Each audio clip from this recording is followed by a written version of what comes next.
So, thank you, Madhusudan ji. Thank you very much. I have made you presenter.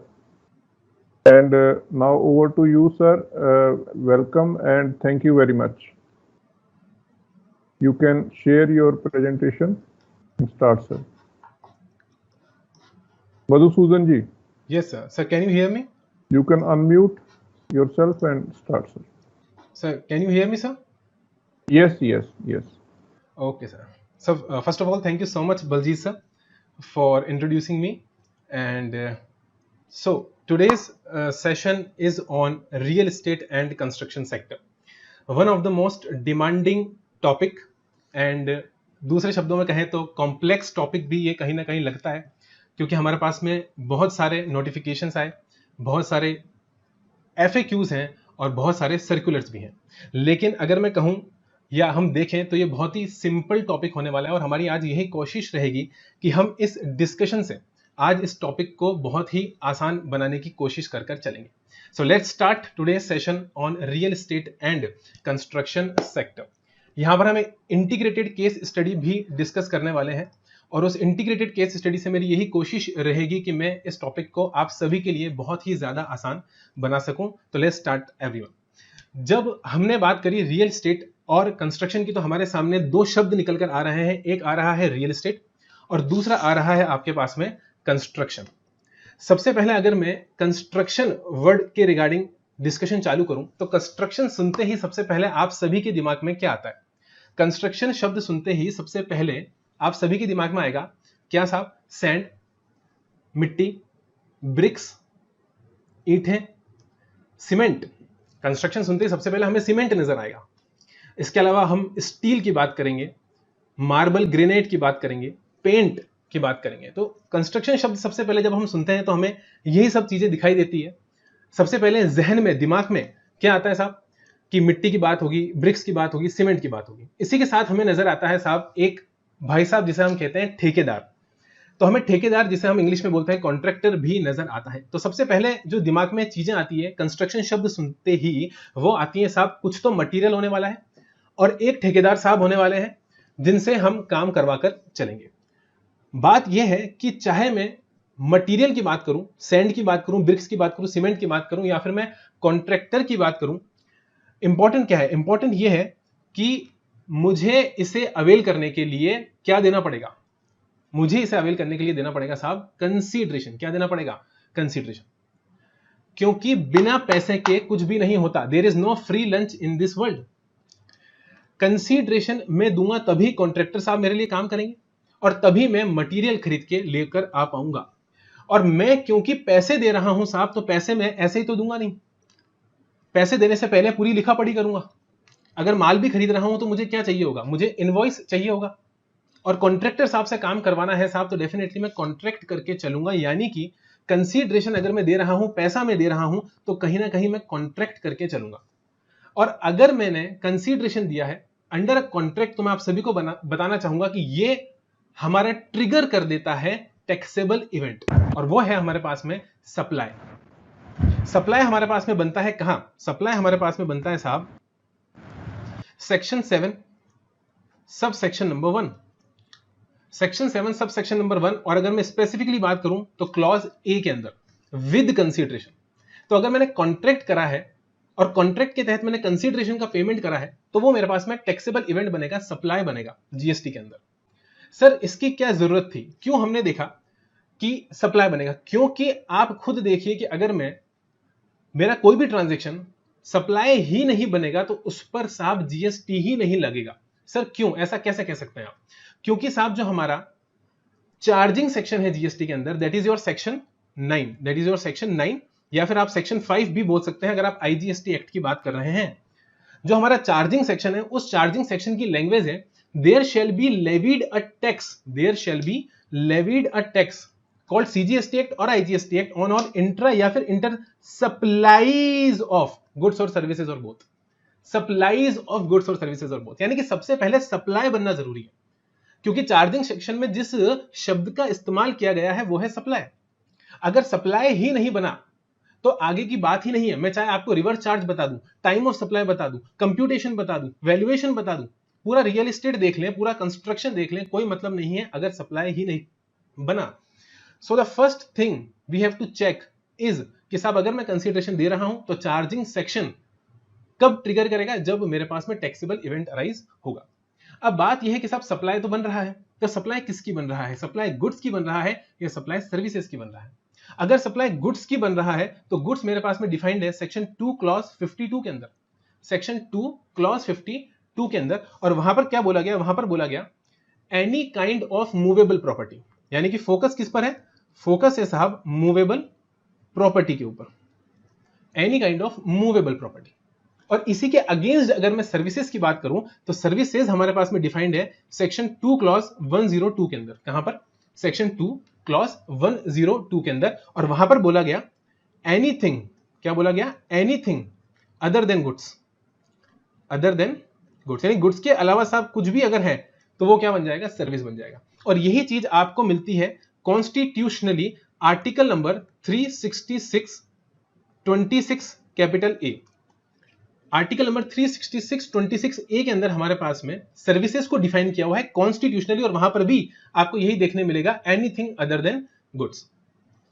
बहुत ही wide implication है। अभी recently supreme court का जो ruling आया है, रूल 89(5) इन्वर्टेड ड्यूटी स्ट्रक्चर के अंदर, उस पर भी एनी वर्ड को लेकर बहुत लंबा चौड़ा डिस्कशन किया गया उस रूलिंग के अंदर कि एनी का क्या मतलब है। साहब एनी का बहुत वाइड इंप्लीकेशन है, यानी गुड्स के अलावा जो कुछ भी है क्या बन जाना है, सर्विसेज बन जाना है। तो मैंने कहा जी साहब अगर मैंने कंस्ट्रक्शन करना है तो मेरे को क्या क्या लगेगा। हमने देखा साहब मटेरियल लगेगा, हमने देखा साहब लेबर भी लगेगी, यानी कि कहीं ना कहीं हम कॉन्ट्रैक्टर साहब को भी लेकर आएंगे। लेकिन इसके अलावा जो सबसे इंपॉर्टेंट इंग्रेडिएंट मैं कहूंगा जिसके बिना कंस्ट्रक्शन पॉसिबल ही नहीं है, वो क्या है, वो है साहब आपके पास आपका लैंड। अगर लैंड ही नहीं है तो कंस्ट्रक्शन किसके ऊपर करके चलेंगे आप, लैंड तो रिक्वायर्ड है। अब मुद्दा यह है साहब कि लैंड क्या बनेगा, लैंड आपके पास गुड्स बनेगा या लैंड आपके पास सर्विसेज बनेगा। तो बहुत सिंपल सी बात है, अगर मैं डेफिनेशन पर इसे चेक करके देखूं, उतार कर देखूं खरी उतर रहा है कि नहीं उतर रहा है, तो बोला साहब मूवेबल प्रॉपर्टी, लैंड तो मूवेबल प्रॉपर्टी होती नहीं है। Land can not be said as movable property because we can not move land from one position to another position, from one place to another place. तो साहब इसका मतलब तो ये हुआ कि ये क्या बन जा रहा है, टेक्निकली देखा जाए तो ये सर्विसेज बन जा रहा है, क्योंकि हमने बोला एनीथिंग अदर देन गुड्स। तो गुड्स नहीं है साहब, जो गुड्स नहीं है वो सर्विस है। तो लैंड हमारे पास क्या बन जाती है, लैंड हमारे पास सर्विस बन रही है। अब बात यह है कि लैंड अगर सर्विस बन जाएगी तो प्रॉब्लम हो जाएगी, क्योंकि लैंड खरीदूंगा तो कंसीडरेशन तो दूंगा, अभी अभी देखा कंसीडरेशन दूंगा, कॉन्ट्रैक्ट करूंगा तो जीएसटी के अंदर सप्लाई बनेगा, और सप्लाई किसकी बन जाएगा, सप्लाई ऑफ सर्विस। और अगर ये सप्लाई ऑफ सर्विस बन गया तो लैंड पे क्या लग जाएगा साहब, लैंड पे आपकी जीएसटी लग जाएगा। और लैंड पे जीएसटी लगाना गवर्नमेंट का इंटेंशन है ही नहीं, क्योंकि लैंड ऑलरेडी कवर्ड है कहां पर, entry number 49 of list second to 7th schedule to article number 246।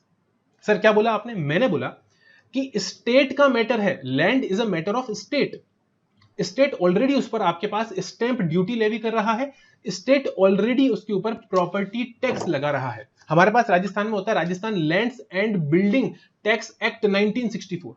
उसी तरीके से अलग अलग स्टेट में उन्होंने अपने प्रॉपर्टी टैक्स बना रखे हैं, प्रॉपर्टी टैक्स लगाने के लिए एक्ट बना रखे हैं, लैंड एक्ट बना रखे हैं, वो ऑलरेडी उसे टैक्स कर रहे हैं स्टेट के अंदर। तो गवर्नमेंट ये बात जानती है कि अगर बाय चांस इस पर जीएसटी भी लग गया, और बाय चांस क्या साहब जीएसटी लग जाएगा, सर क्यों लग जाएगा, क्योंकि जो 101st कॉन्स्टिट्यूशनल अमेंडमेंट हुआ उसके थ्रू एक नया आर्टिकल इंसर्ट हुआ, आर्टिकल नंबर 246 कैपिटल ए, जिसने शेयर्ड पावर दी किसको, सेंट्रल गवर्नमेंट को और स्टेट गवर्नमेंट को टैक्स को लेवी करने की। और आप सभी को बताना चाहूंगा कि आर्टिकल नंबर 246 कैपिटल ए की अगर शुरुआत की पहली लाइन आप पढ़ेंगे तो उसमें लिखा मिलता है आपको not with standing anything contained in article number 246। यानी कि आपके आर्टिकल नंबर 246 ए ने क्या करा, सेट असाइड कर दिया आर्टिकल नंबर 246 को। 246 कैपिटल ए ने आर्टिकल 246 को सेट असाइड कर दिया, हटा दिया साहब, साइड कर दिया। अब आर्टिकल नंबर 246 क्या करता था, देखो साहब एंट्री नंबर 49 जो list second to 7th schedule to article number 246 होती थी, लैंड तो उसका सब्जेक्ट मैटर था, लैंड तो वहां टैक्स होता था, वहां पर पावर थी स्टेट के पास। लिस्ट सेकंड स्टेट की बात करता है, लिस्ट फर्स्ट यूनियन गवर्नमेंट और लिस्ट थर्ड जो है वो कॉन्करेंट लिस्ट है। तो गवर्नमेंट ने देखा साहब ये तो ड्यूल लेवी हो जाएगा। लिस्ट 2 आर्टिकल 246 ऑलरेडी टैक्स कर रहा है और 246 कैपिटल ए 246 को सेट असाइड करके जीएसटी भी उस पर लगा देगा, तो ड्यूल लेवी हो गया। गवर्नमेंट ने कहा नहीं साहब जीएसटी इस पर नहीं लगने देंगे। तो गवर्नमेंट ने क्या करा, गवर्नमेंट ने कहा supply of land should be outside GST, ये आउटसाइड जीएसटी होना चाहिए। तो उसके लिए गवर्नमेंट ने एक नया सब सेक्शन इंट्रोड्यूस करा। हम क्या कर रहे हैं, हम सप्लाई सेक्शन का ढांचा स्ट्रक्चर तैयार कर रहे हैं। सबसे पहले मैंने आपको क्या दिखाया, section number 7 sub section number 1, जिसने क्या बोला, बोला साहब सप्लाई बनेगा विद कंसिडरेशन होगा तो सप्लाई बनेगा। और अब एक नया सब सेक्शन इंट्रोड्यूस करा गवर्नमेंट ने और वो था साहब आपके पास में sub section number 2, sub section number 2, जिसमें गवर्नमेंट ने बोला साहब कि हम एक लिस्ट बता रहे हैं, किसकी, एक्टिविटीज और ट्रांजैक्शन, हम एक्टिविटीज और ट्रांजैक्शन की एक लिस्ट बता रहे हैं और ये जो लिस्ट है साहब इसे यानी इन एक्टिविटीज और ट्रांजैक्शन को हम जीएसटी से बाहर कर रहे हैं। Neither supply of goods nor supply of services, क्या बोला, neither supply of goods nor supply of services. और वहां पर अटैच कर दिया आपका शेड्यूल 3, शेड्यूल 3 वहां इन्होंने अटैच कर दिया, कहां पर, section 7 subsection 2 clause A. Schedule 3 attach करके बोला कि हम क्या कर रहे हैं, बाहर कर रहे हैं साहब, कुछ एक्टिविटीज और ट्रांजैक्शन को बाहर कर रहे हैं। और वहीं पर इन्होंने किसको बाहर कर दिया, वहीं पर इन्होंने बाहर कर दिया साहब आपके पास सेल ऑफ लैंड, यानी कि लैंड को बाहर कर दिया उसी शेड्यूल 3 की एंट्री 5 के अंदर। एंट्री 5 बोल लीजिए, पैरा 5 बोल लीजिए, शेड्यूल 3 का पैरा 5 या एंट्री 5 के अंदर इन्होंने लिख दिया सेल ऑफ लैंड। हालांकि और भी बातें लिखी हुई है, इसलिए मैंने यहां लिखा है रेलिवेंट एक्सट्रैक्ट। इस एंट्री के अंदर और भी बात लिखी हुई है और वो बात हम आगे फर्दर डिस्कस करके चलेंगे।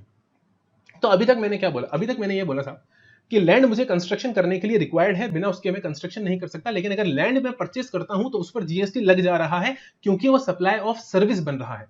और 246A के पास में ओवरराइडिंग पावर्स है 246 के ऊपर।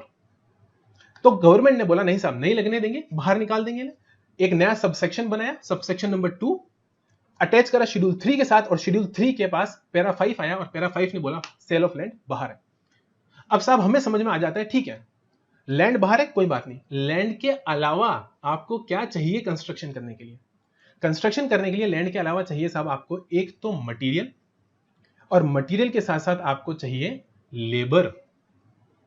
भाई लैंड की तो डिस्कशन हो गया साहब, अगर लैंड खरीद के लाऊंगा जीएसटी नहीं लगेगा, लैंड को गवर्नमेंट ने जीएसटी से बाहर कर दिया। लेकिन लैंड के अलावा मुझे कंस्ट्रक्शन करने के लिए क्या क्या जरूरत पड़ेगी, तो मुझे जरूरत पड़ेगी साहब मटेरियल की और मुझे जरूरत पड़ेगी लेबर की।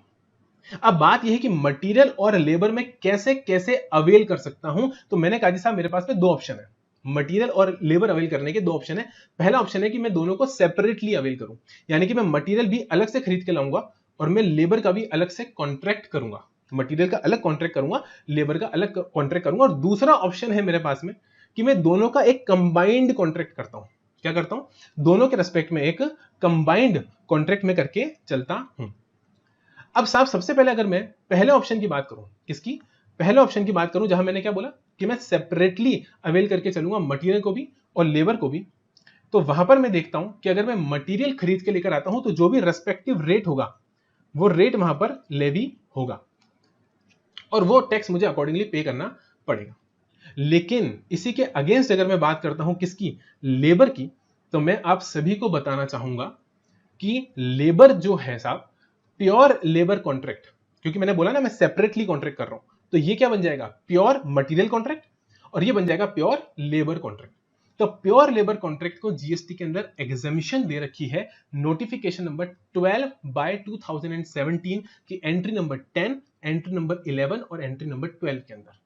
कहां पर, entry 10, entry 11, entry 12 to notification number 12/2017 central tax rate. मेरे पास में क्या हो जाता है, मेरे पास में एग्जेम्प्ट कर दिया गया साहब प्योर लेबर कॉन्ट्रैक्ट को। तो मुझे समझ में आई एक चीज कि अगर मैंने मटेरियल और अगर मैंने लेबर की बात करनी है, किसकी बात करनी है, मैंने मटेरियल और लेबर की बात करनी है अलग अलग, तो इन दैट केस मटेरियल खरीद के लाऊंगा, रेस्पेक्टिव रेट से टैक्स हो जाएगा और लेबर को गवर्नमेंट ने एग्जेम्प्ट कर दिया। प्योर लेबर कॉन्ट्रैक्ट कर रहे हो, लेबर का अलग से कॉन्ट्रैक्ट कर रहे हो, एग्जेम्प्ट है साहब, आपको कोई टैक्स नहीं देना।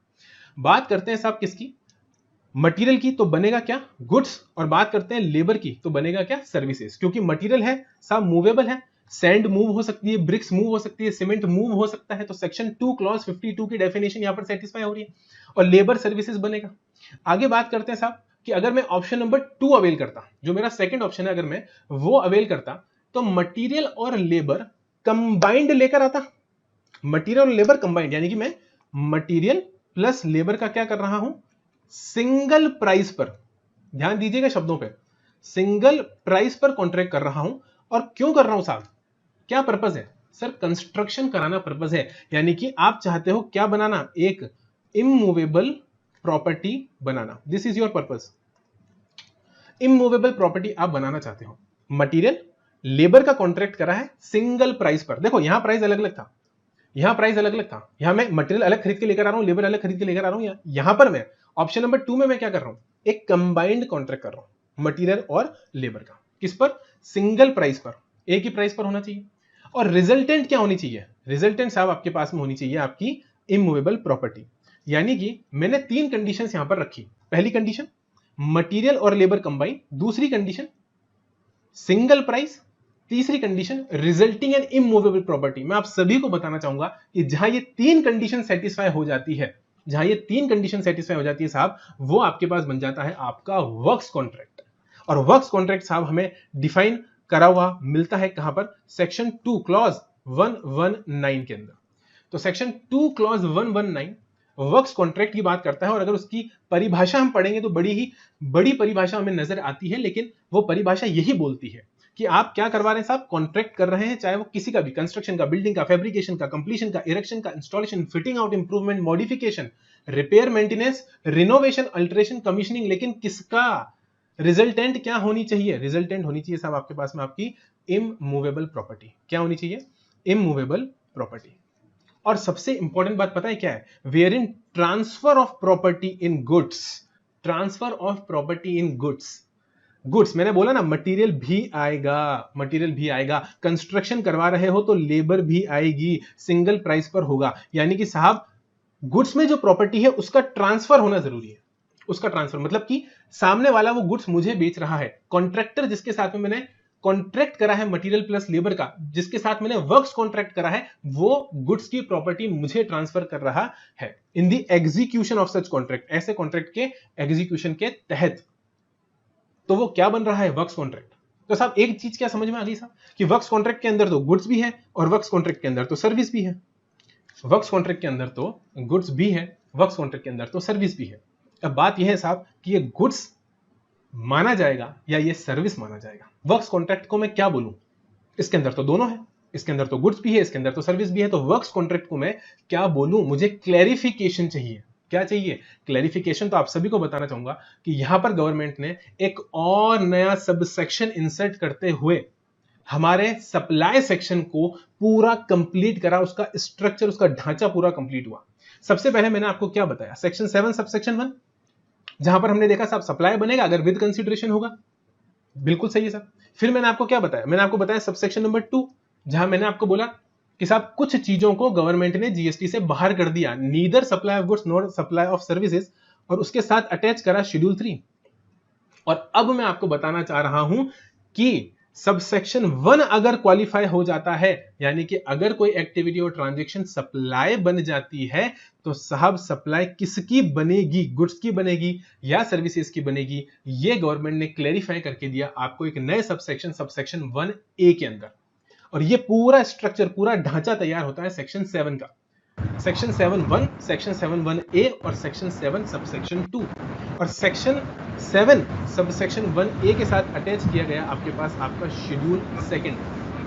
और शेड्यूल 2 के अंदर गवर्नमेंट ने वर्क्स कॉन्ट्रैक्ट को क्या बताया साहब, बताया कि साहब ये बनेगा आपके पास में सप्लाई ऑफ सर्विसेज। पहले तो मैंने आपको ये बताया कि 7(1)A किस बारे में बात करता है, ये बताता है क्लैरिफिकेशन कि साहब सप्लाई ऑफ गुड्स बनेगा या सप्लाई ऑफ सर्विसेज बनेगा। और उसके अंदर मैंने बोला कि आपके पास एंट्री 5 यानी कि पैरा 5 कह लीजिए, पैरा 5 के अंदर, पैरा 5 की हेडिंग क्या है, पैरा 5 की हेडिंग है सप्लाई ऑफ सर्विसेज। पैरा 5 आप रीड करेंगे, एंट्री 5 आप रीड करेंगे तो वहां लिखा हुआ है सप्लाई ऑफ सर्विसेज, और उसी के कहां पर, उसी के क्लॉज बी में। तो clause B of para 5 to schedule 2, clause B para 5 to schedule 2 के अंदर लिख दिया गया कि construction of complex building, construction of complex building या सिविल स्ट्रक्चर और पार्ट देयर ऑफ क्या बन जाएगा, सर्विस बन जाएगा। क्यों? क्योंकि पैरा की हेडिंग ही क्या है, पैरा की हेडिंग ही है सप्लाई ऑफ सर्विसेज, और उसी के क्लॉज बी में लिखा है, इसका मतलब ये क्या बन जा रहा है, सप्लाई ऑफ सर्विस बन जा रहा है। तो वर्क्स कॉन्ट्रैक्ट के अंदर दोनों इन्वॉल्व था, गुड्स भी इन्वॉल्व थी, सर्विसेज भी इन्वॉल्व थी, लेकिन गवर्नमेंट ने इसे एक्सक्लूसिव सर्विस डिफाइन कर दिया शेड्यूल 2 के थ्रू। तो अब मुझे समझ में आ जाता है साहब कि वर्क्स कॉन्ट्रैक्ट मेरे पास मेरा क्या बन रहा है, मेरे पास मेरा सप्लाई ऑफ सर्विसेज बन रहा है। अब इसके बाद बात करते हैं आगे, तो आगे हम चलते हैं और देखते हैं कि वर्क्स कॉन्ट्रैक्ट के रिस्पेक्ट में हमारे पास में प्लेस ऑफ सप्लाई क्या होगा, टैक्सेबल पर्सन कौन होगा, और क्या क्या एग्जम्पशंस आपको यहां पर मिलेंगी। तो अगर मैं प्लेस ऑफ सप्लाई की बात करूं तो प्लेस ऑफ सप्लाई के लिए आपका अभी सेशन हुआ है, शायद कल या परसों में सेशन हुआ होगा, उसके अंदर आपने सर्विसेज के रिस्पेक्ट में प्लेस ऑफ सप्लाई देखा होगा। वहां पर आपको बताया गया होगा कि प्लेस ऑफ सप्लाई का सेक्शन आता है हमारे पास में सेक्शन 12, अगर मैं सर्विसेज की बात कर रहा हूं तो सर्विसेज के अंदर प्लेस ऑफ सप्लाई के लिए सेक्शन 12 आता है आईजीएसटी एक्ट का, किसका, ऑफ आईजीएसटी एक्ट। और क्योंकि वर्क्स कॉन्ट्रैक्ट किसके रेस्पेक्ट में है, वर्क्स कॉन्ट्रैक्ट की डेफिनेशन में ही बताया था, रिजल्टेंट क्या होनी चाहिए, इमूवेबल प्रॉपर्टी होनी चाहिए। सेक्शन 2 क्लॉज 119 जहां पर डिफाइन करा है रिजल्टेंट क्या होनी चाहिए, इमूवेबल प्रॉपर्टी। और इमूवेबल प्रॉपर्टी के रेस्पेक्ट में जो प्लेस ऑफ सप्लाई हमें मिलता है वो मिलता है सब सेक्शन 3 में, सेक्शन 12 के सब सेक्शन 3 में। यानी कि साहब अगर मुझे प्लेस ऑफ सप्लाई डिटरमाइन करनी है तो मुझे दो चीजें देखनी होती है। कितनी चीजें, दो चीजें। एक होता है आपके पास में आपका ओरिजिन, और दूसरा होता है आपके पास में डेस्टिनेशन। चाहे कोई भी ट्रांजैक्शन हो, मैं सिर्फ वर्क्स कॉन्ट्रैक्ट की बात नहीं कर रहा, चाहे कोई भी ट्रांजैक्शन हो, ए से लेकर जेड तक जितने भी ट्रांजैक्शन पॉसिबल है इस दुनिया में, उनका अगर आपको प्लेस ऑफ सप्लाई डिटरमाइन करना है तो आपको दो चीजें देखनी पड़ेगी, एक देखना पड़ेगा ओरिजिन और एक देखना पड़ेगा डेस्टिनेशन। अब जब मैं ओरिजिन की बात करता हूं तो ओरिजिन हम कहां से निकालते हैं साहब, section 2 clause 85 place of business. Section 2 clause 85 के अंदर मुझे प्लेस ऑफ बिजनेस की डेफिनेशन दे रखी है, और वहां मुझे बोला गया साहब कि जिस जगह से मैं अपना बिजनेस कंडक्ट करता हूं, यानी मेरा प्रिंसिपल प्लेस ऑफ बिजनेस। ठीक है साहब, तो वो अकॉर्डिंगली आप निकाल लेंगे। फॉर एग्जांपल अगर मैं राजस्थान की बात करता हूं कि मेरा जो कॉन्ट्रैक्टर साहब जो मुझे सर्विस दे रहा है वो राजस्थान में लोकेटेड है, उसका रजिस्टर्ड प्लेस ऑफ बिजनेस कहां पर है, राजस्थान में है। अब बात आती है डेस्टिनेशन निकालने की। तो डेस्टिनेशन निकालने के लिए मैंने आपको बताया सेक्शन 12 लगेगा आईजीएसटी एक्ट का, और क्योंकि यहां पर मैं इमूवेबल प्रॉपर्टी के रिस्पेक्ट में बात कर रहा हूं तो 12 का सब सेक्शन 3 लगेगा, और वो बोलता है साहब लोकेशन ऑफ इमूवेबल प्रॉपर्टी। वो क्या बोलता है, लोकेशन ऑफ इमूवेबल प्रॉपर्टी, यानी इमूवेबल प्रॉपर्टी की लोकेशन ही क्या मान ली जाएगी, प्लेस ऑफ सप्लाई मान ली जाएगी। तो मेरे यहां पर इमूवेबल प्रॉपर्टी कहां लोकेटेड है, मैंने कहा जी साहब राजस्थान में ही लोकेटेड है। राजस्थान में ही मेरा बिल्डर है जिससे मैं कंस्ट्रक्शन करवा रहा हूं, कॉन्ट्रैक्टर अंकल, और राजस्थान में ही मेरा डेस्टिनेशन भी निकल कर आ रहा है, क्योंकि मेरी प्रॉपर्टी कहां लोकेटेड है, राजस्थान में ही लोकेटेड है। और जब दोनों चीजें, जहां पर आपका ओरिजिन और आपका डेस्टिनेशन, जब दोनों ही चीजें एक स्टेट के अंदर आ जाता है तो वो आपके पास इंट्रा स्टेट सप्लाई बन जाता है। इंट्रा स्टेट कौन बताता है सर, ये बोलता है साहब सेक्शन नंबर 8 आईजीएसटी एक्ट का। तो आईजीएसटी एक्ट का सेक्शन 8 बोलता है intra state supply when the location of the supplier and the place of supply is in the same state और same UT। अगर आपका, मैंने क्या बोला, सप्लायर की लोकेशन और आपके पास प्लेस ऑफ सप्लाई दोनों एक ही स्टेट या एक ही यूटी में आ जाते हैं तो क्या बन जाता है, वो बन जाता है आपके पास में इंट्रा स्टेट सप्लाई। और जैसा कि देख भी रहे हैं दोनों राजस्थान, मेरी प्रॉपर्टी भी राजस्थान में, मैंने जिससे कॉन्ट्रैक्ट करा उसका रजिस्टर्ड प्लेस ऑफ बिजनेस भी राजस्थान में, तो वर्क्स कॉन्ट्रैक्ट के रिस्पेक्ट में हमारा प्लेस ऑफ सप्लाई क्या निकल जाएगा, इंट्रा स्टेट निकल जाएगा। अब बात करते हैं टैक्सेबल पर्सन की, कि टैक्सेबल पर्सन कौन बनेगा। अब जीएसटी है साहब, इनडायरेक्ट टैक्स की बात हो रही है, तो इनडायरेक्ट टैक्स में जनरली प्लेस टैक्सेबल पर्सन कौन बनता है, जनरली टैक्सेबल पर्सन बनता है सब आपके पास में सप्लायर। कौन बनता है, सप्लायर, क्योंकि सप्लायर ही रेसिपिएंट से टैक्स लेता है, गवर्नमेंट को पे करता है। और यहां पर भी ऐसा ही होगा जिसे हम प्यार से बोलते हैं फॉरवर्ड चार्ज मैकेनिज्म। क्या बोलते हैं, फॉरवर्ड चार्ज मैकेनिज्म। और वर्क्स कॉन्ट्रैक्ट के केस में भी फॉरवर्ड चार्ज मैकेनिज्म ही लगेगा, और कॉन्ट्रैक्टर अंकल ही हमारे पास में क्या बनकर चलेंगे, टैक्सेबल पर्सन बनके चलेंगे। The third point is regarding exemptions. अगर मैं एग्जम्पशंस की बात करूं तो क्या वर्क्स कॉन्ट्रैक्ट के रेस्पेक्ट में मुझे कोई एग्जम्पशंस दे रखी हैं, तो मैं आप सभी को बताना चाहूंगा हमारे पास में कोई एग्जम्पशन नहीं है, नो एग्जम्पशन। अगर आपको मिलेगा भी ना कुछ तो वो मिलेगा कंपोजिट सप्लाई, वो भी गवर्नमेंट सर्विसेज के रेस्पेक्ट में, जिसमें 25% गुड्स का होना चाहिए। लेकिन वहां पर क्या लिखा है, कंपोजिट सप्लाई, वहां पर इन्होंने वर्क्स कॉन्ट्रैक्ट की बात नहीं करी। तो टिपिकली देखा जाए तो 12/2017 की अगर मैं बात करूं तो 12/2017 में कहीं पर भी मुझे एग्जामिशंस नहीं मिलेंगी किसके रेस्पेक्ट में, वर्क्स कॉन्ट्रैक्ट के रेस्पेक्ट में। अब हमने प्लेस ऑफ सप्लाई भी डिस्कस कर लिया, टैक्सेबल पर्सन भी देखा साहब, और हमने एग्जामिशन भी देखी कि साहब कोई एग्जामिशन अवेलेबल नहीं है। Know the next thing is computation of tax. Works contract के रेस्पेक्ट में अगर मैं कंप्यूटेशन ऑफ टैक्स की बात करता हूं तो जो नॉर्मल फॉर्मूला निकलता है साहब टैक्स लगाने का, बचपन से पढ़ते आ रहे हैं, accessible value multiply by rate. जो भी वैल्यू होगा उसको अगर मैं रेट से मल्टीप्लाई करा देता हूं तो मेरे पास मेरा क्या आ जाता है, टैक्स निकलकर आ जाता है। Know the point is accessible value कैसे निकलेगी, तो साहब इसके लिए हमें दे रखा है गवर्नमेंट ने सेक्शन नंबर 15, और रेट के लिए हमारे पास में नोटिफिकेशन आता है 11/2017 अगर मैं सर्विसेज की बात करता हूं। तो 11/2017 में मैंने रेट देखना है और वैल्यू मैंने कहां से मिलनी है, सेक्शन 15 से मिलनी है। नो द पॉइंट इज कि वैल्यू तो साहब हम निकाल लेंगे, वैल्यू निकालने का कोई मुद्दा नहीं है, सेक्शन नंबर 15 सबसेक्शन नंबर 1 के अंदर बता रखा है। और अगर नहीं बता रखा होता है सेक्शन 15 सबसेक्शन 1 से अगर मेरी वैल्यू नहीं निकलती तो मैं वैल्यू निकाल लेता हूं सबसेक्शन 4, सेक्शन नंबर 15 सबसेक्शन 4 से, वहां बोल रखा है एज में बी प्रिस्क्राइब। तो वहां रूल्स में जाकर हम वैल्यूएशन रूल्स जिसे हम कहते हैं रूल 26 रूल 27, वहां जाकर हम वैल्यू कंप्यूट कर लेते हैं। लेकिन अब रेट की अगर बात करें कि कौन कौन सी रेट्स एप्लीकेबल हो रही है वर्क्स कॉन्ट्रैक्ट के रेस्पेक्ट में, तो वो अगर हम देखें तो साहब वो निकल कर आता है आपके पास में सबसे पहला 12%। सबसे पहला क्या निकल कर आता है, 12%। ठीक है, 12% की अगर मैं बात करूं तो 12% यानी 12% के अंदर सबसे पहले मुझे नजर आ रहा है नाली, नाला, ताजमहल। क्या बोला मैंने, नाली, नाला, Taj Mahal. Party or any amount of interest payable on such amount remains unpaid. The same shall be recovered under the.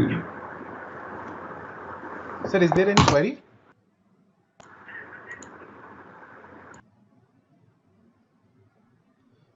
तो जो sorry sir, you can continue. Okay sir, okay. नाली, नाला, ताजमहल, सबसे पहले क्या नजर आ रहा है 12% में, नाली, नाला, ताजमहल। नाली का क्या मतलब है sir, what do you mean by नाली? नाली का मतलब है साहब कॉन्ड्यूइट या फिर पाइपलाइन। क्या बोला मैंने, कॉन्ड्यूइट या फिर पाइपलाइन। जी एक क्वेरी आ रही है, बोलिए।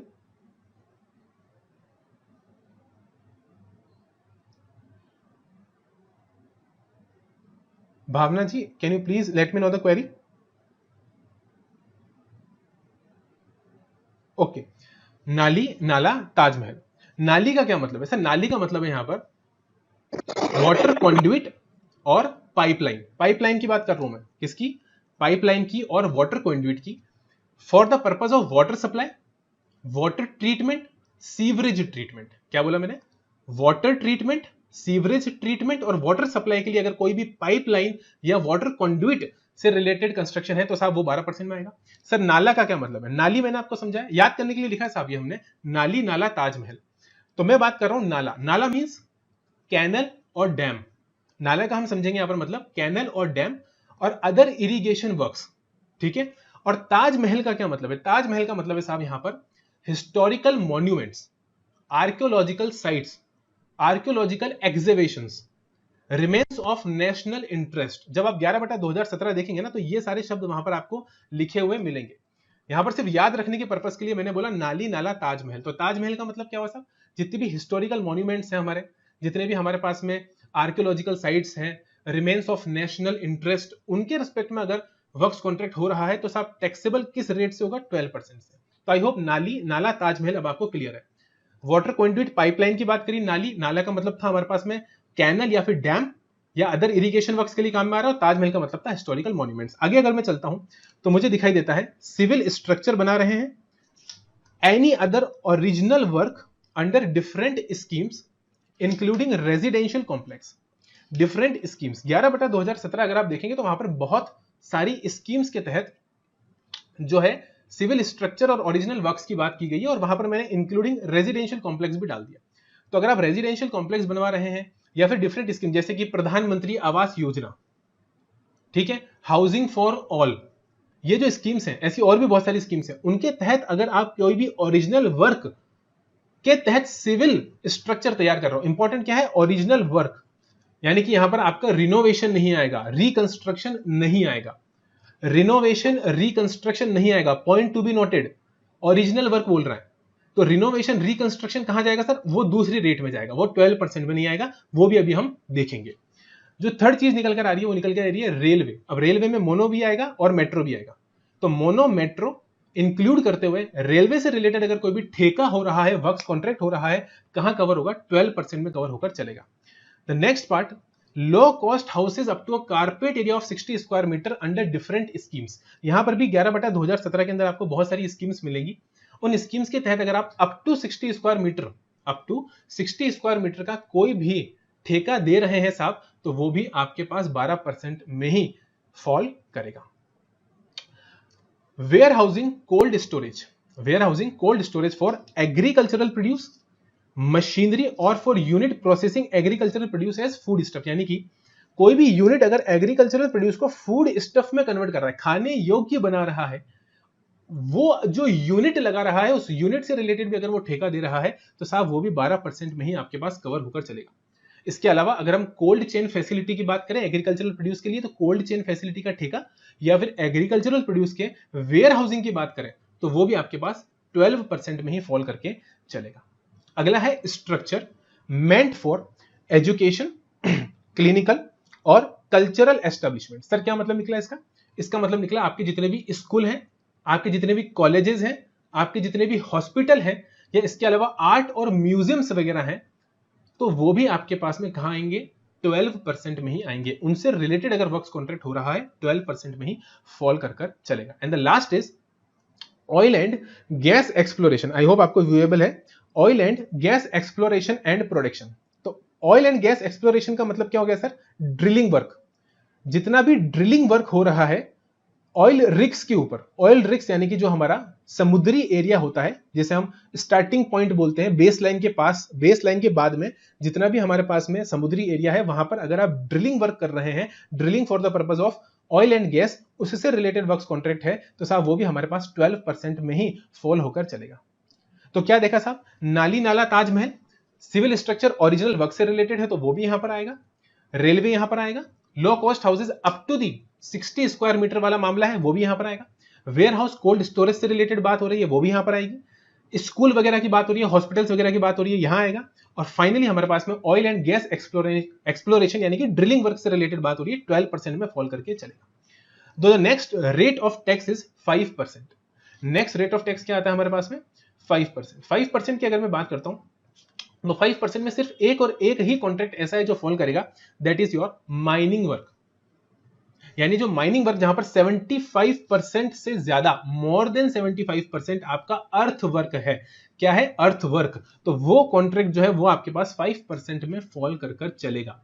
और इसके अलावा जितने भी कॉन्ट्रैक्ट्स हैं उनके लिए रेजिडुअल रेट गवर्नमेंट ने डिफाइन करा, एंड दैट इज योर 18%। ये पूरा का पूरा डिस्कशन कहां मिलेगा सर? ये मिलेगा 11/2017, जो भी अपडेटेड है, अमेंडेड, एज अमेंडेड 11/2017 जो है उसके अंदर ये आपको पूरा का पूरा डिस्कशन मिलेगा। अब बात ये सर, अभी आपने बोला था कि अगर ओरिजिनल वर्क के अलावा कुछ होता है, किसके अलावा? ओरिजिनल वर्क्स के अलावा, यानी कि अगर मैं रिकंस्ट्रक्शन करा रहा हूं, रिनोवेशन करा रहा हूं, ऑल्ट्रेशन करा रहा हूं, तो वो कहां फॉल करेगा? वो फॉल कर जाएगा साहब आपके पास में आपके 18% वाले रेट ऑफ टैक्स में, क्योंकि स्ट्रिक्टली वर्ड्स यूज कर रहे हैं ओरिजिनल वर्क। अगर आप ओरिजिनल वर्क स्कीम्स के तहत करवा रहे हो 12% है, लेकिन अगर उन्हीं स्कीम्स के तहत अगर आप ऑल्ट्रेशन, रिनोवेशन वगैरह करवा रहे हो, तो वहां पर आपको लेस रेट ऑफ टैक्स का बेनिफिट नहीं मिलेगा, 12% का बेनिफिट नहीं मिलेगा, वहां पर फिर 18% ऑफ टैक्स का रेट जो है वो लेवी होकर चलेगा। ये हमने देखा कंप्यूटेशन ऑफ टैक्स किसके रेस्पेक्ट में? वर्क्स कॉन्ट्रैक्ट के रेस्पेक्ट में। और फाइनली जो बात आती है वो आती है इनपुट टैक्स क्रेडिट यानी कि आईटीसी की। वर्क्स कॉन्ट्रैक्ट के रेस्पेक्ट में मैं आईटीसी की बात कर रहा हूं, तो वो है मेरे पास में साहब 12% के रेस्पेक्ट में, 5% के रेस्पेक्ट में, 18% के रेस्पेक्ट में, तीनों के ही रेस्पेक्ट में ऑलवेज अवेलेबल, 100% एडमिसिबल है साहब, आपको पूरा इनपुट टैक्स क्रेडिट मिल जाएगा। वर्क्स कॉन्ट्रैक्ट पे इन्होंने कोई रेस्ट्रिक्शन एज सच नहीं लगा रखा, क्योंकि already high rate of tax है 18%, तो कोई भी यहां पर मेरे पास में क्या नहीं है? रेस्ट्रिक्शन नहीं है इनपुट टैक्स क्रेडिट को लेकर। ठीक है, हाँ जी सर। अब बात करते हैं इसके बाद में हम what to do with the building. Works contract मैंने यहां पर कंप्लीट करा। वर्क्स कॉन्ट्रैक्ट हमने इन इट्स एंटायरिटी समझा कि साहब सर्विस बनेगा या गुड्स बनेगा, हमने देखा। उसके बाद हमने देखा कि साहब सप्लाई बनेगा कि नहीं बनेगा। सप्लाई के बाद हमने देखा कि उसके रिस्पेक्ट में प्लेस ऑफ सप्लाई क्या होगा, टैक्सेबल पर्सन कौन होगा, क्या कोई एग्जेम्पशन दे रखी है क्या, उसके बाद हमने देखा कंप्यूटेशन ऑफ टैक्स कैसे करके चलेंगे, रेट ऑफ टैक्स क्या क्या दे रखे हैं, और फाइनली हमने देखा input tax credit. Works contract की बात खत्म हो जाती है साहब, बिल्डिंग बनाने की तैयारी है, बिल्डिंग बनाने की तैयारी है, बिल्डिंग में बना रहा हूं, तो मुद्दा उठता है कि साहब बिल्डिंग का मैं करूंगा क्या, what to do with the building, जो बिल्डिंग में बना रहा हूं, जिसके रेस्पेक्ट में इतनी देर से मैं डिस्कशन कर रहा हूं, उसका मुझे करना क्या है, उस बिल्डिंग का मुझे करना क्या है। जमीर वानी जी, आपको एक क्वेरी है, प्लीज आस्क योर क्वेरी।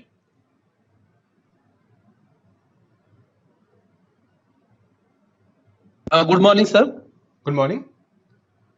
मेरी क्वेरी है, जो हमारे यहाँ गवर्नमेंट डिपार्टमेंट के कॉन्ट्रैक्ट करते हैं यहाँ वर्क्स कॉन्ट्रैक्टर जो है, जी जी, तो वो नाले का जो है, जैसे आपने बोला कि ये 12% में है, बिल्कुल तो वो ये नाली का ही काम करते हैं, हम इरिगेशन का काम करते हैं। तो वो बोलते हैं हम मिट्टी इधर से डालते हैं उधर डालते हैं, हम एम्बैंकमेंट बनाते हैं, तो हमारा वर्क ज्यादा तो वर्क ये है, अर्थ वर्क है, तो इसी में वो 5% में लेते हैं सारे टैक्स को। नहीं सर, इरिगेशन वर्क आपके पास 100% 12% माइनिंग वर्क जो होता है ना सर, जहां पर हम माइनिंग करते हैं, जैसे कि गोल्ड की माइनिंग होती है, डायमंड की माइनिंग होती है, जो हमारी माइंस वगैरह होती है, ग्रेनाइट हुआ, मार्बल हुआ, वो आपका 5% में कवर होगा। तो अगर आप ये बहुत सारे 5% में ही टैक्स भरा है, वो बोल रहे हैं कि हमारा 70% अर्थवर्क है, और हमारी जो ये पाइपलाइन है, वो ये भी बोलते हैं कि वो गवर्नमेंट की तरफ से आती है, सप्लाई वो देते हैं, उसमें कोई इससे कोई फर्क पड़ता है अगर सप्लाई गवर्नमेंट की तरफ से उनको मिले, वो खाली अर्थवर्क ही करे? नहीं सर, इससे कोई फर्क नहीं पड़ता, क्योंकि 11/2017 में स्ट्रिक्टली जो वर्ड्स यूज करें वो करें। एक तो आप 70% बोल रहे हैं, 75% है सर, तो 70% तो वैसे भी इसमें फॉल नहीं करेगा। हाँ 75%, जी जी जी, अगर 75% से ऊपर है और माइनिंग वर्क है सर, अगर अर्थ वर्क 75% से ऊपर माइनिंग वर्क बन रहा है तो 5% में फॉल करेगा। आपने पूछा कि गवर्नमेंट की तरफ से कोई सप्लाई मिल रही है सर, उससे यहाँ पर कोई लेना देना नहीं है।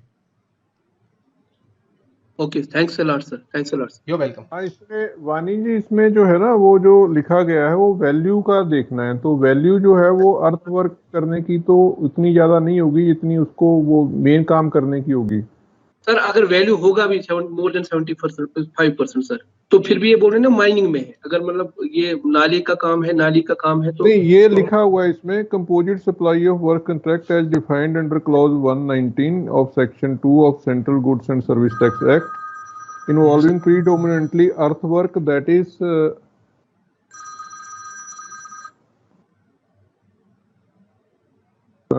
earthwork that is constituting more than 75% of the value of the work contract provided to the central government, state government or local authority. Exactly. ठीक है, और provided that where service are supplied to government entity, they should have been procured by the said entity government, exactly, in relation to work entrusted to it by the central government, exactly. state government, और मतलब जो इस तरह contract हैं उसमें mining मेरे ख्याल में उस तरह से रिलेटेड नहीं रहेगा, लेकिन ये कि ये काम सरकार से उनको दिया हुआ होना चाहिए, और उसमें जो अर्थवर्क है वो 75% वैल्यू वो कॉन्स्टिट्यूट करना चाहिए। तो आपको कंट्रैक्ट देखना पड़ेगा कि क्या है, क्या ऐसा है, ऐसा नहीं तो गवर्नमेंट की तरफ से सर, एक्सक्यूज मी सर, अगर वो पाइपलाइन गवर्नमेंट की तरफ से उसका वैल्यू ज्यादा हो, लेकिन वो प्योरली कर रहे हैं। देखिए, जो वर्क कॉन्ट्रैक्ट है, अब सेक्शन 15 में जो वैल्यूएशन, अगर तो वर्क कॉन्ट्रैक्ट का वो है, अगर तो कंस्ट्रक्शन का है वो अलग है, अगर वो वर्क कॉन्ट्रैक्ट में है तो उसमें मटेरियल जो भी कोई और भी देगा तो भी उसकी वैल्यू उसमें होगी।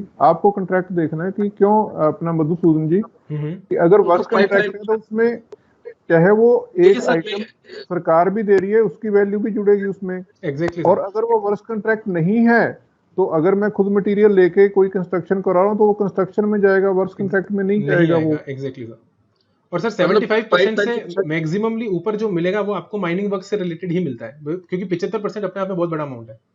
यस यस, वो बहुत बड़ा अमाउंट है। आपको कॉन्ट्रैक्ट देखने पड़ेंगे, स्पेसिफिकली आपको वो देखना पड़ेगा। और अगर आपकी सरकार ही ऐसा कुछ करके उसको वो, या आपका डिपार्टमेंट ही ऐसा कुछ करके कि वो 75% से ज्यादा उसको कर देते हैं जस्ट टू अवॉइड जीएसटी, तो उसमें आप क्या कर सकते हैं फिर? मतलब आप भी डिपार्टमेंट हैं, वो भी डिपार्टमेंट है, तो उसमें अगर उनका कॉन्ट्रैक्ट ही ऐसा है जो 75% से ऊपर जा रहा है तो वो आपको कॉन्ट्रैक्ट देखना पड़ेगा एग्जैक्टली। और वो सारी कंडीशंस जो इसमें इस एंट्री की जो मधुसूदन जी ने बताई हैं वो सेटिस्फाई हो रही हैं कि नहीं हो रही। सर इन्होंने इरिगेशन वर्ड यूज करा, तो इरिगेशन अगर हम देखेंगे सर तो हमें 12% वाली रेट में भी इरिगेशन वर्क एग्जैक्टली मिलता है। हाँ जी, नहीं इसमें जी सर।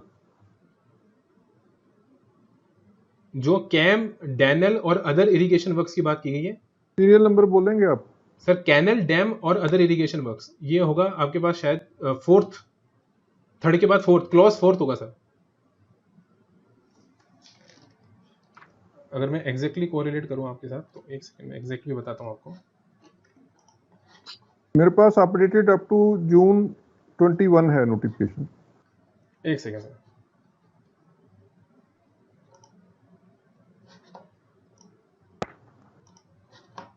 ये आपके पास है सर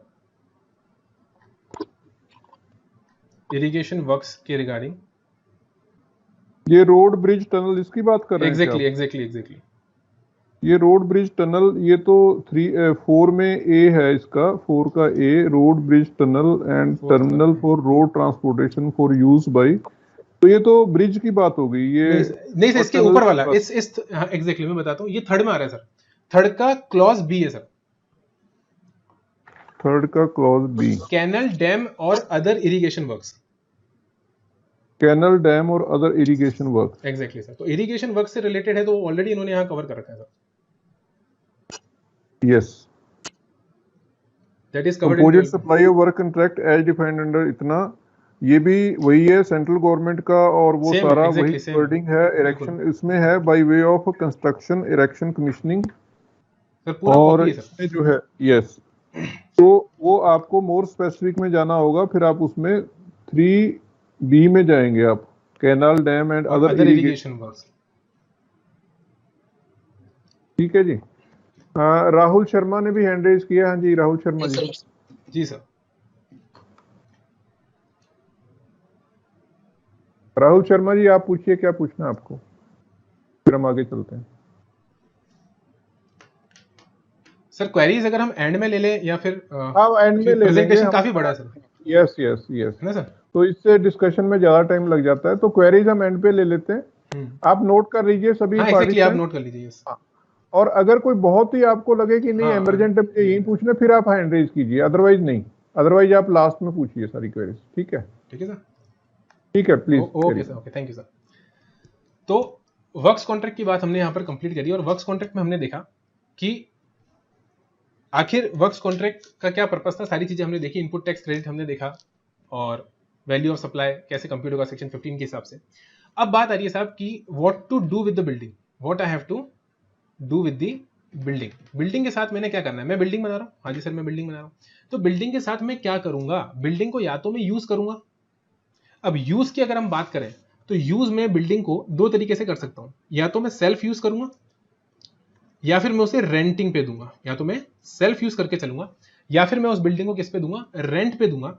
और अगर मैं सेल्फ यूज करूंगा तो सेल्फ यूज में चाहे मैं इसका रेजिडेंस के रूप में यूज करूं, या फिर मैं कमर्शियल यूज करूं, जीएसटी नहीं लगेगा, ये बाहर हो जाएगा, क्योंकि सेल्फ यूज पर जीएसटी नहीं लग सकता। एक इंसान अपने आप को कंसीडरेशन नहीं दे सकता, आप अपने आप को कंसीडरेशन नहीं दे सकते। There will be two parties to the contract, contract के लिए दो पार्टीज होनी जरूरी है, तो वो यहां से बाहर है। लेकिन अगर मैं रेंटिंग की बात करूं तो रेंटिंग में क्योंकि दो पार्टीज इन्वॉल्व हो गई, तो साहब ये यहां पर आपके पास जीएसटी में टैक्सेबल हो जाएगा।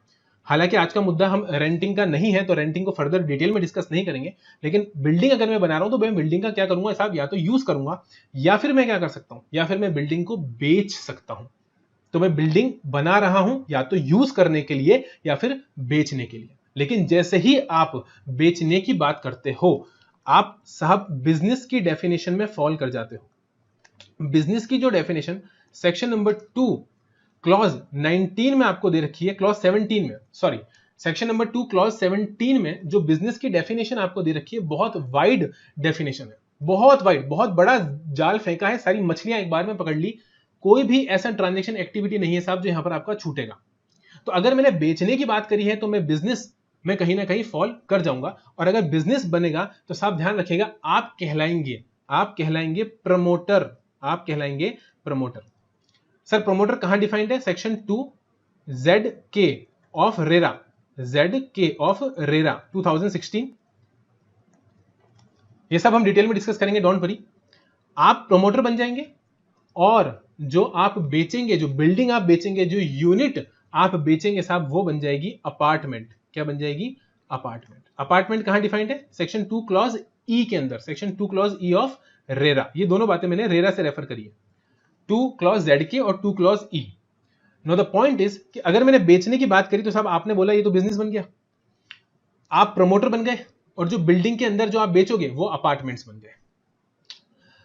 द इंपॉर्टेंट पॉइंट इज कि आप किस पॉइंट ऑफ टाइम पर अपनी बिल्डिंग बेच रहे हो।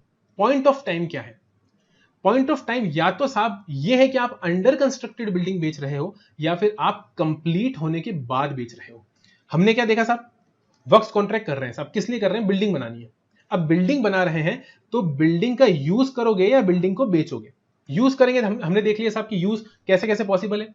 और अगर बेच रहा हूं तो किस पॉइंट ऑफ टाइम पर बेच रहा हूं, ये इंपॉर्टेंट है। अंडर कंस्ट्रक्टेड बेच रहा हूं या कंप्लीटेड? अब पॉइंट यह है कि साहब कब कहलाएगा कंप्लीटेड और कब कहलाएगा अंडर कंस्ट्रक्टेड, कैसे पता चलेगा? ये कैसे पता चलेगा? यहां क्लैरिफिकेशन चाहिए साहब कि कब बिल्डिंग कंप्लीटेड कहलाती है और कब बिल्डिंग अंडर कंस्ट्रक्टेड कहलाती है। सवाल उठता है when the building is said to be completed. तो जवाब दिया गवर्नमेंट ने कि अगर कंप्लीशन सर्टिफिकेट इशू हो चुका है या फिर फर्स्ट ऑक्यूपेशन हो चुका है। क्या बोला मैंने? या तो कंप्लीशन सर्टिफिकेट इशू हो चुका है या फिर फर्स्ट ऑक्यूपेशन हो चुका है, विच एवर इज अर्लियर, आपकी बिल्डिंग कंप्लीटेड कहलाएगी। उस दिन डेट ऑफ कंप्लीशन सर्टिफिकेट पर आपकी बिल्डिंग क्या कहलाएगी? कंप्लीटेड कहलाएगी। ठीक है साहब, हमें बात समझ में आ गई। अब बात यह है कि सर इस फर्स्ट ऑक्यूपेशन का, इसे प्यार से मैं बोलता हूं सीसी और FO which ever is earlier. क्या बोलता हूं?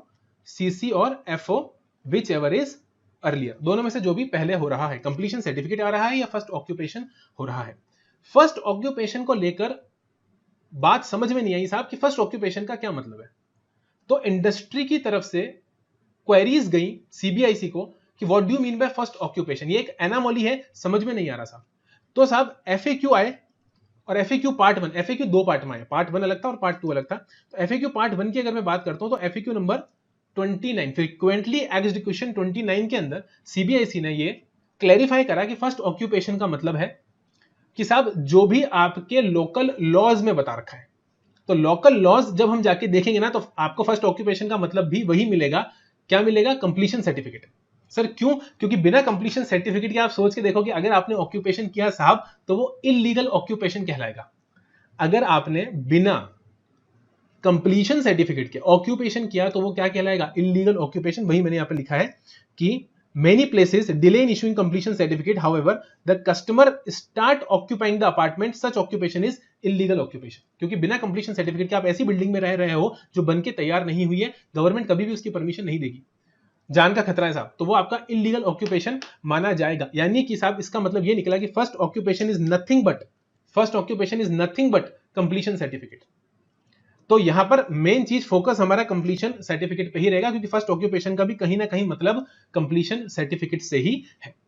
तो साहब ठीक है, समझ में आ जाता है। क्या समझ में आ जाता है? कि कंप्लीशन सर्टिफिकेट मिलने के बाद मेरी प्रॉपर्टी कंप्लीटेड कहलाएगी, उसके पहले मेरी प्रॉपर्टी अंडर कंस्ट्रक्टेड ही रहेगी। द पॉइंट इज कि कब आपकी property sale supply after completion कहलाएगा। आपने कहा ना साहब कि मेरे को बेचनी है, अभी हमने देखा ना कि एक पर्पस था यूज, एक पर्पस था सोल्ड, बेचना है। अब आपने कहा साहब कि मैंने बेचना है कंप्लीट होने के बाद, मैंने बेचना है कंप्लीट होने के बाद। तो जब आप कंप्लीट होने के बाद बेचोगे, कब माना जाएगा कि आपने कंप्लीट होने के बाद बेचा? अभी हमने क्या समझा कि बिल्डिंग कंप्लीटेड कब मानी जाएगी, और अब हम सेकंड क्वेश्चन जो देख रहे हैं वो क्या देख रहे हैं कि कंप्लीट होने के बाद बेचा जाएगा। ये कैसे डिटरमाइन होगा कि कंप्लीट होने के बाद बिका? तो हमने कहा साहब para 5 clause B of schedule second, आप एंट्री बोल लीजिए, पैरा बोल लीजिए, para 5 clause B of schedule second ने बहुत बड़ी बात बोली, और उसने बोला कि जहां पर एंटायर कंसीडरेशन, शब्दों पे ध्यान दीजिएगा, एंटायर कंसीडरेशन कंप्लीशन सर्टिफिकेट के बाद में आता है। एंटायर का मतलब है पहले रुपये से लेकर आखिरी रुपये तक जितना भी पेमेंट आपने करना है कंप्लीशन सर्टिफिकेट के बाद में। After issuance of completion certificate आप जो प्रॉपर्टी बेची है वो कहलाएगी आफ्टर कंप्लीशन, यानी कि कंप्लीशन के बाद बेची हुई मानी जाएगी, कंप्लीट होने के बाद बेची हुई मानी जाएगी। ठीक है, हाँ जी सर।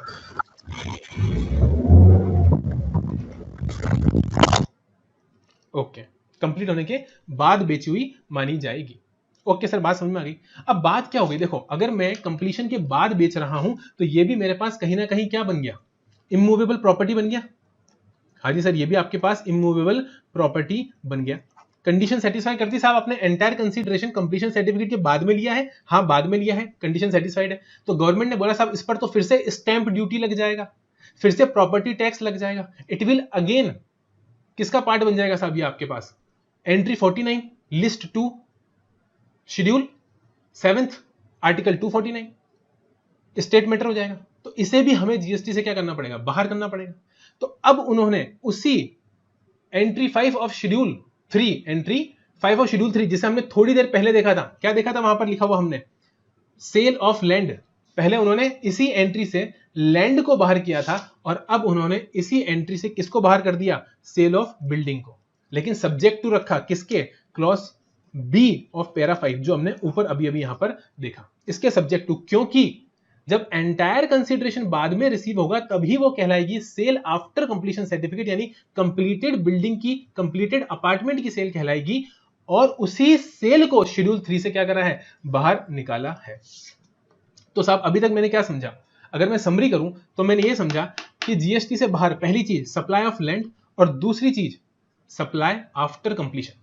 यानी अगर मैंने लैंड सप्लाई करी है जीएसटी से बाहर है, अगर मैंने कंस्ट्रक्शन कंप्लीट करने के बाद सप्लाई करी है तो वो भी आपके पास में जीएसटी से बाहर है। कौन बाहर निकालता है साहब, शेड्यूल 3 बाहर निकालता है। पैरा कौन सा है साहब, पैरा 5 है। और इसे रीड किसके साथ करना है सर, इसे रीड करना है हमें 5B के साथ में। और 5B हमारे पास आता है शेड्यूल 2 का, जो बोलता है कि एंटायर कंसीडरेशन बाद में आना चाहिए। अब साहब जब हमने ये समझ लिया कि कंस्ट्रक्ट होने के बाद अगर बिकती है, कंस्ट्रक्ट होने के बाद अगर बिकती है तो जीएसटी से बाहर है, और कंस्ट्रक्ट होने के बाद बिकेगी ये कब माना जाएगा, जब एंटायर कंसीडरेशन आएगा। तो इसका क्या मतलब निकलता है, इसका मतलब ये निकलता है, इसका इंटरप्रिटेशन ये निकलता है कि if any amount of consideration received before the completion certificate, अगर मैंने कंप्लीशन सर्टिफिकेट से पहले, बिफोर कंप्लीशन सर्टिफिकेट, अगर मैंने किसी भी तरीके का अमाउंट रिसीव कर लिया साहब, अगर मैंने 1 रुपया भी कंप्लीट होने से पहले, कंप्लीशन सर्टिफिकेट आने से पहले रिसीव कर लिया, जिसे प्यार से हम बोलते हैं बुकिंग अमाउंट, अगर मैंने बुकिंग अमाउंट कंप्लीशन सर्टिफिकेट से पहले ले लिया तो क्या बन जाएगा, वो अंडर कंस्ट्रक्टेड प्रॉपर्टी की सेल बन जाएगा, सप्लाई बन जाएगा। किसकी, अंडर कंस्ट्रक्टेड प्रॉपर्टी की। और आप सभी को बताना चाहूंगा कि अंडर कंस्ट्रक्टेड प्रॉपर्टी की सेल को प्यार से बोला गया है supply of construction services, supply of construction services. ये सर कैसे, ये इसलिए क्योंकि यहां पर साहब लैंड भी आ रहा है, मटेरियल भी आ रहा है और लेबर भी आ रही है, तीनों चीजें यहां पर इन्वॉल्वड हैं। और सर ये बात अफर्म की जाती है सीरियल नंबर 3 के अंदर।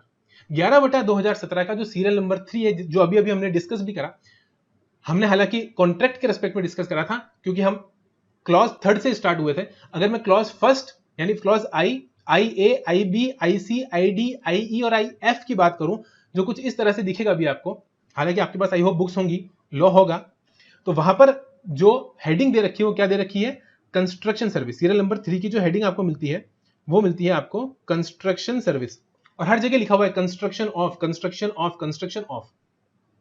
तो वर्क्स कॉन्ट्रैक्ट अलग है, वर्क्स कॉन्ट्रैक्ट अलग है, कंस्ट्रक्शन सर्विस अलग है। सर कैसे अलग है, समझाने की कोशिश करिए। तो मैंने कहा जी साहब समरी करते हैं, अभी तक हमने क्या पढ़ा, एक है सप्लायर, एक है रेसिपिएंट, और एक हमें देखना है कि इफेक्ट क्या आ रहा है। सबसे पहला केस हमने देखा जहां पर हम मटेरियल लेकर आ रहे हैं और लेबर लेकर आ रहे हैं, किससे, सप्लायर से, सेपरेटली लेकर आ रहे हैं। मटेरियल मैंने सेपरेटली लिया है, लेबर मैंने सेपरेटली, मतलब दोनों का अलग अलग कॉन्ट्रैक्ट करा। पहला केस ये देखा था ना अपन ने, ऑप्शन 1, हाँ सर, किससे, सप्लायर से। अच्छा लैंड मेरे पास ऑलरेडी है, लैंड रेसिपिएंट की खुद की है, वो सिर्फ क्या कर रहा है, बाहर से मटेरियल लेकर आ रहा है, बाहर से लेबर लेकर आ रहा है और अपनी बिल्डिंग बनवा रहा है। Land is already occupied by the recipient. इसमें हमने बोला साहब मटेरियल टैक्सेबल था और लेबर हमने बोला साहब प्योर लेबर कॉन्ट्रैक्ट को 12/2017 एंट्री नंबर 10, एंट्री नंबर 11 और एंट्री नंबर 12 ने एग्जेम्प्ट कर दिया। ठीक है सर, बात समझ में आ गई। दूसरा केस कौन सा बनाया हमने, जहां पर हम मटेरियल और लेबर सिंगल प्राइस पे ला रहे थे और क्या बन रहा था, रिजल्टेंट इमूवेबल प्रॉपर्टी बन रहा था। तो उस केस में भी लैंड तो मेरे पास ऑलरेडी था ना, मैंने तो सिर्फ ठेका दिया था और मैंने माल का और लेबर का ठेका एक साथ दिया था, तो वो मैंने बोला वर्क्स कॉन्ट्रैक्ट। देखो समझने की कोशिश करना कि वर्क्स कॉन्ट्रैक्ट में और कंस्ट्रक्शन सर्विस में क्या डिफरेंस किया है 11/2017 में। वर्क्स कॉन्ट्रैक्ट टैक्सेबल है साहब, और वहां पर आपको इनपुट टैक्स क्रेडिट भी मिलता है क्योंकि वहां पर लैंड ऑलरेडी आपके पास में है। वर्क्स कॉन्ट्रैक्ट में लैंड नहीं बेचा जाता, वर्क्स कॉन्ट्रैक्ट में सिर्फ मटेरियल और लेबर का ही कॉन्ट्रैक्ट होता है, लैंड रेसिपिएंट के पास ऑलरेडी होती है और लैंड पे जीएसटी नहीं लगता। यानी रेसिपिएंट ने जब लैंड जिससे भी खरीदा होगा, क्या जीएसटी लगा होगा? नहीं, क्योंकि land is always completed. Bharat माता की जय, धरती माता की जय, धरती माता की जय, धरती ऑलवेज कंप्लीटेड होती है। तीसरा केस हमने क्या देखा? Land plus material plus labour, लेकिन देखा मैंने after completion certificate, after completion certificate, यानी कि सर्टिफिकेट आ जाने के बाद में अगर मैंने लैंड मटेरियल लेबर, ध्यान देना यहां पर लैंड भी बिक रहा है, लैंड रेसिपिएंट के पास ऑलरेडी नहीं है, लैंड ऑलरेडी रेसिपिएंट के पास में नहीं है, वो पूरा का पूरा अपार्टमेंट खरीद रहा है। तो जो अपार्टमेंट या यूनिट वो खरीद रहा है, it includes the undivided share of land. Definitely apartment land के ऊपर ही बना होगा, तो उसमें एक शेयर लैंड का इंक्लूड होगा, तो वो मैं खरीद रहा हूं, वो यहां पर इमूवेबल प्रॉपर्टी बनेगा, जीएसटी से बाहर हो जाएगा क्योंकि उस पर स्टैंप ड्यूटी वगैरह लग जाएगा, तो वो जीएसटी से आपके पास में बाहर हो रहा है। कोई दिक्कत यहां तक नहीं सर? लेकिन सबसे इंपॉर्टेंट केस जो हमने देखना है वो देखना है कि जब लैंड भी है, मटेरियल भी है, लेबर भी है, लेकिन जो सप्लाई हुई है वो बिफोर कंप्लीशन सर्टिफिकेट हुई है। यानी कंप्लीशन सर्टिफिकेट आने से पहले अगर मैंने 1 रुपया भी ले लिया तो वो अंडर कंस्ट्रक्टेड प्रॉपर्टी की सेल कहलाएगी और वो बनेगी construction service. I hope difference बहुत अच्छे से क्लियर हुआ होगा किस किस के बीच में, वर्क्स कॉन्ट्रैक्ट के बीच में और कंस्ट्रक्शन सर्विस के बीच में। वर्क्स कॉन्ट्रैक्ट में लैंड इंक्लूड नहीं होता, लेकिन कंस्ट्रक्शन सर्विस को जिस तरह से दिखाया है 11/2017 में, वहां पर लैंड भी इंक्लूडेड है क्योंकि वहां पर रेजिडेंशियल अपार्टमेंट बन रहा है और उसे बेचने पर जो रेट है वो डिफाइन कर रखा है।